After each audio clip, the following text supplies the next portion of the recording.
শিশুর হাতে বই রাষ্ট্রের শ্রেষ্ঠ উপহার।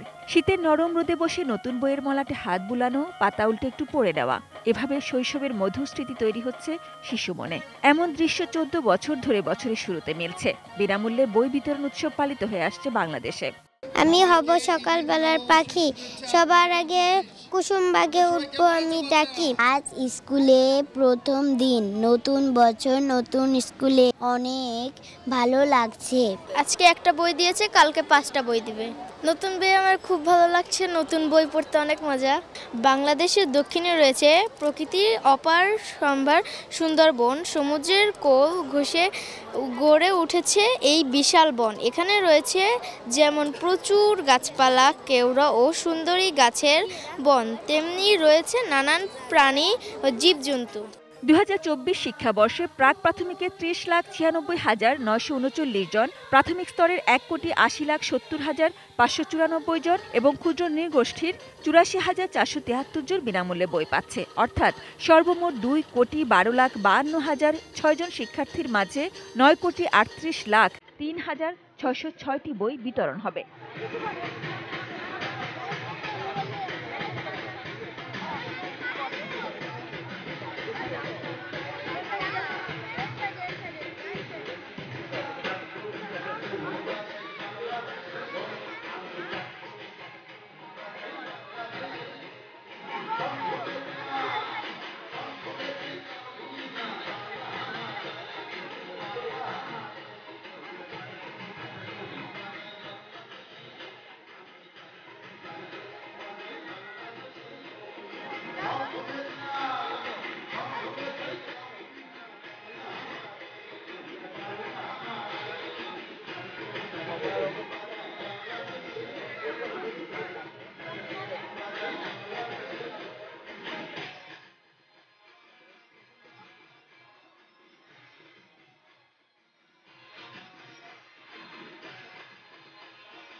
2010 সাল থেকে প্রাথমিক স্তরে সকল স্কুলে শতভাগ নতুন পাঠ্যপুস্তক দিচ্ছে সরকার। 2012 সাল থেকে শুরু হয় প্রথম থেকে পঞ্চম শ্রেণী পর্যন্ত 4 রঙে মুদ্রিত বই বিতরণ। 2013 সাল থেকে পরিমার্জিত কারিকুলাম অনুযায়ী প্রাথমিক স্তরের পাঠ্যপুস্তক মুদ্রণ হচ্ছে। পরিমার্জিত কারিকুলাম বলতে বর্তমান বিশ্ব এবং সমসাময়িক পরিস্থিতিকে বিবেচনায় রাখা হয়েছে। নতুন বই শিশুদের কাছে এক পরম প্রাপ্তি। নতুন বই শিশুকে বিমুগ্ধ করে, বিমোহিত করে, আন্দোলিত করে। নতুন বইয়ের ঘ্রাণ শিশুকে বিভোর করে। নতুন বইয়ের প্রতিটি পৃষ্ঠা শিশুকে কৌতূহলী করে তোলে। শিশু বইকে আস্বাদন করতে চায়। আমরা শিশুর মনোজগতের আবেগকে ধারণ করি। তাই আমরা 2010 শিক্ষাবর্ষ থেকে প্রাথমিক স্তরের শিক্ষার্থীদের মাঝে শতভাগ আকর্ষণীয় নতুন পাঠ্য বই প্রদান করছি। বই বিতরণ কার্যক্রম এখন বর্ণিল বই উৎসবে রূপান্তরিত হয়েছে। দেশ বিদেশে এই উৎসবের সৌরভ ছড়িয়ে পড়েছে। এজন্য মাননীয় প্রধানমন্ত্রীকে ধন্যবাদ জানাই, কৃতজ্ঞতা জানাই।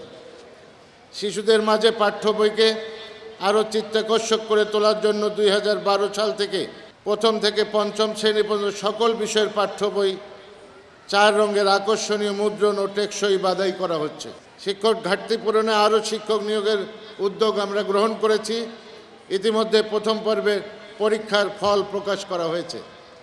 মানসম্মত প্রাথমিক শিক্ষা নিশ্চিতের লক্ষ্য অর্জনের জন্য বর্তমান সরকার 4র্থ প্রাথমিক শিক্ষা উন্নয়ন কর্মসূচি, দরিদ্র পীড়িত এলাকায় স্কুল ফিডিং কর্মসূচি সহ নানা উন্নয়ন প্রকল্প গ্রহণ করা হয়েছে। প্রাথমিক শিক্ষায় নেট এনরোলমেন্ট রেট প্রায় 98%। তথ্য প্রযুক্তির সহজ ও সাবলীল ব্যবহার নিশ্চিতকরণের মাধ্যমে অনলাইনে বদলি চালু হয়েছে, যা ডিজিটাল বাংলাদেশ প্রতিষ্ঠার একটি উজ্জ্বল দৃষ্টান্ত। এর ফলে শিক্ষকদের বদলিজনিত দুশ্চিন্তার অবসান ঘটেছে এবং স্বাচ্ছন্দ্যে শিক্ষা শ্রেণীকক্ষে পাঠদানের সুযোগ অবারিত হয়েছে। বিদ্যালয়কে শিশুর কাছে অত্যন্ত আকর্ষণীয় করার লক্ষ্যে ঢাকা মহানগরীর 342টি স্কুলকে সম্পূর্ণ নতুনভাবে সাজানোর উদ্যোগ গ্রহণ করা হয়েছে। এজন্য দৃষ্টিনন্দন প্রকল্প নামে একটি প্রকল্প বাস্তবায়ন করা হচ্ছে।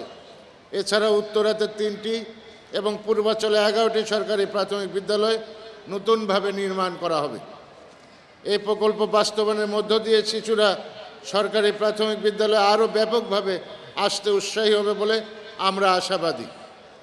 4র্থ শিল্প বিপ্লবের চ্যালেঞ্জ মোকাবেলায় সরকার পুরনো ধারার শিক্ষার পরিবর্তে নতুন শিক্ষার বীজ বপনের কাজে হাত দিয়েছে, যা শিক্ষার্থীর মস্তিষ্ক ও পিঠ থেকে মুখস্থ বিদ্যার বোঝা ঝেড়ে ফেলে তাদের কৌতূহল, জিজ্ঞাসা, অনুসন্ধান, গবেষণা ও ভাবনার শক্তিকে জাগাবে ও নেতৃত্বের গুণাবলী তৈরিতে উপযোগী করে তুলবে।